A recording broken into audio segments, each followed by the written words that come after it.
Halo guys, gue sekarang mau bikin konten sama temen lama gue. Jadi dia tuh sering bikin konten di Instagram tuh kayak motivasi gitu gak sih? Enggak sih, lebih ke ngajak berpikir aja. Oh gitu. Kalian cek aja Instagramnya di apa? @hermawanari_. Jadi guys, gue mau bahas kayak kan banyak banget kan anak-anak muda tuh pada insecure sama diri dia sendiri, suka nggak pede gitu-gitu. Nah gue mau ngobrol nih sama saudara Ari. Kita mau ngobrol, menurut lo insecure tuh apa sih? Secure secara definisi sebenarnya merasa tidak aman gitu ya. Dan menurut gua penyebab salah satu insecure itu ketika kita memposisikan diri kita hidup dalam kompetisi dengan orang lain. Jadi ketika kita merasa hidup adalah bagian dari kompetisi dengan orang lain, kita nggak akan pernah merasa tenang sih. Maksudnya kompetisi dengan orang lain tuh kayak misalnya ketika lo lihat temen lo udah berhasil mencapai sesuatu, entah mungkin tentang jabatan, atau mungkin tentang karya, atau mungkin sesuatu yang dia punya yang lo nggak punya gitu. Ketika lo beranggapan bahwa hidup adalah bagian dari kompetisi dengan teman lo sendiri, maka lo bakal berpatokannya sama dia terus gitu.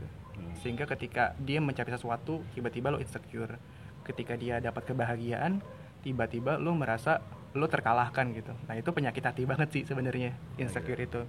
Dan kalaupun memang mau untuk bersaing sih menurut gue ya, bersaingnya sama diri sendiri. Jadi bersaing dari diri kita di masa sebelumnya untuk kita perbaiki di masa sekarang sih.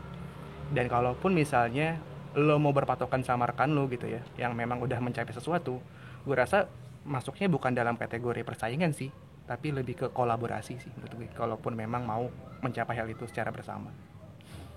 Tadi kan lo bilang insecure bikin apa? Hati jadi gak tenang kan? Menurut lo apa sih? Apa yang jadi kunci hidup tenang? Kunci hidup tenang kalau menurut gue, jangan melakukan sesuatu yang kita pun tidak suka jika diberlakukan seperti itu. Misalnya, lo gak suka dikatain nih, ya lo jangan ngatain orang gitu. Lo gak suka nih difitnah, ya lo jangan fitnah orang. Lo gak suka dicubit gitu ya lo jangan nyubit orang gitu. Sebenarnya sesederhana itu, tapi seringkali kita lupa. Jadi kunci hidup tenang adalah tidak mengganggu orang lain. Ya, secara simpel sih gitu ya, kalau misalnya tentang hubungan interpersonal atau hubungan dengan orang lain.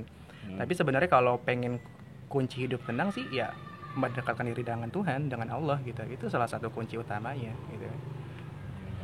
Dengan Allah, dengan mengingat Allah, hidup kita akan lebih tenang. Seperti di surat Ar-Rod ayat 28. Tapi menurut lo nggak percaya diri itu termasuk insecure bukan?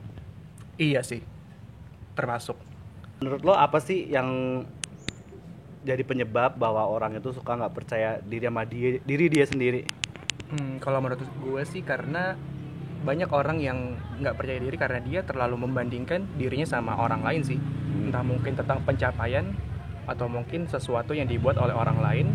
Nah dia pengen kayak gitu, cuma karena dia fokusnya sama orang lain, bukan fokus sama diri sendiri tentang kualitas dirinya ataupun progres yang sedang dia jalani, dia cuma bisa nggak percaya diri terus nggak buat apapun. Nah tadi kan kayak lo bilang faktor orang nggak percaya diri kan suka mikirin, maksudnya ngebandingin diri dia sama orang lain. Nah menurut lo insecure sama overthinking itu ada hubungannya nggak sih?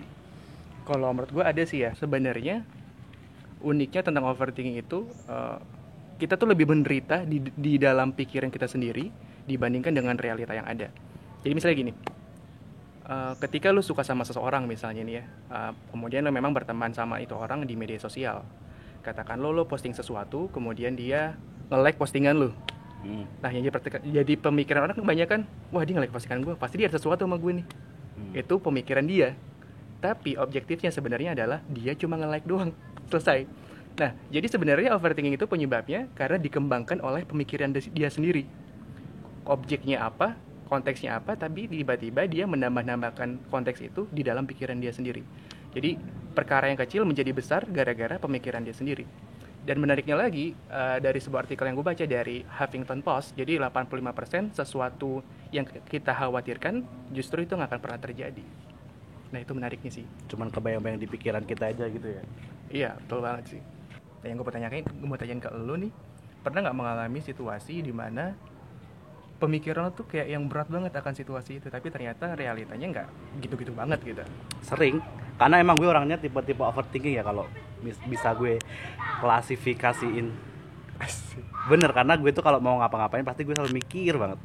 Mikir-mikir taunya nggak. Taunya iya, taunya ternyata nggak begitu. Kenapa gue mikirin gitu? Ada gitu. Contohnya nih misal kayak kemarin. Jadi kemarin tuh kan apa sih ya?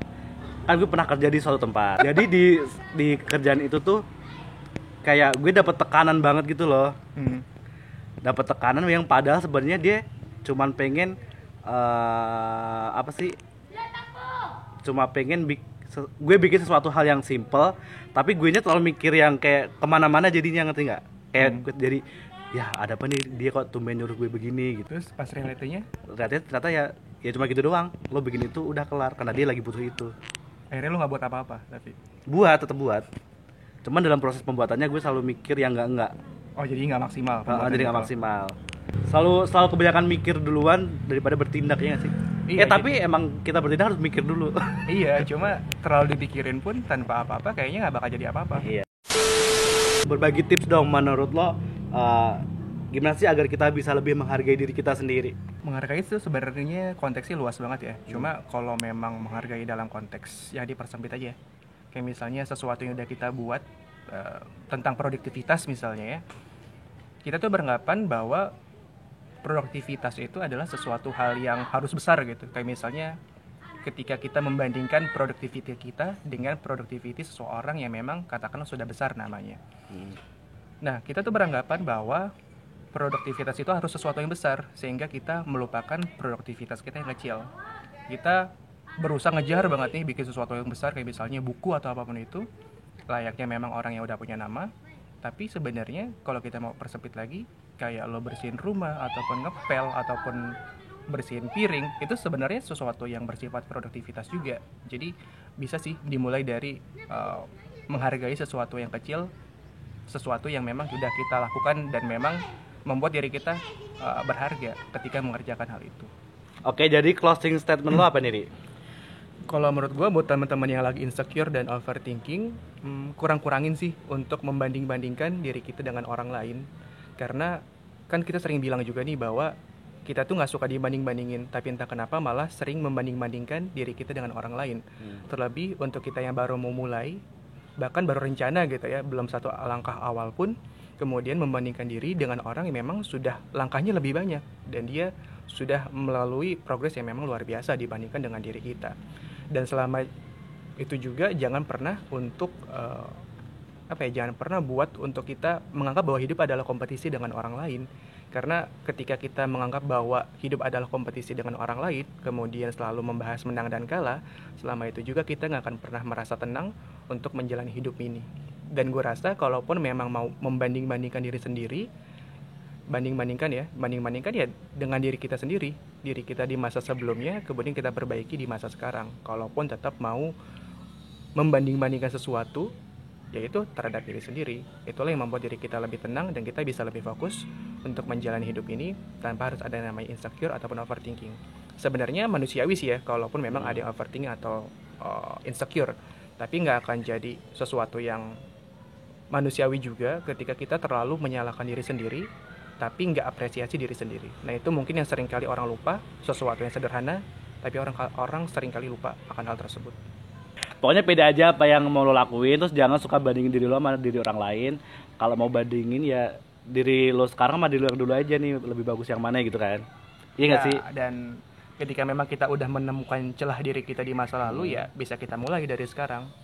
Dan gue rasa tiap orang hebat juga kayaknya memang dia mengkoreksi dirinya di masa lalu, dan orang lain cuma menjadi acuan, bukan tempat untuk bersaing tapi untuk belajar.